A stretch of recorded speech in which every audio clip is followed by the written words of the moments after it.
استاذ حج مبرور وقلبي لا يا الله الله. جل جلاله فرازيسي لا يا الله. الله جل جلاله سعي وتكفير وكوشش ورحمتنا ټول قبول کړه. لا يا امين. هر حاجت چې تاسو په زړه کې او تاسو راوړي الله جل جلاله دې په خپل خاص فضل و کرم سره در پوره کړي. الله جل جلاله دې خپل رضا در نصیب کړي. لا يا الله. محترمو حجاج کرامو دا د دعا ورځ ده، د الله جل جلاله څخه د غوښتنې ورځ ده. الله جل جلاله څخه چې هر حاجت په زړه کې لري هغه وغواړي الله جل جلاله به در پوره کړي انشاءالله.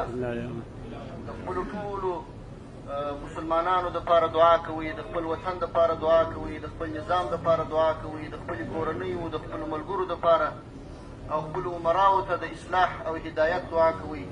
خصوصا ما ته به خاصه دعا کوئ د هدایت دعا او د اصلاح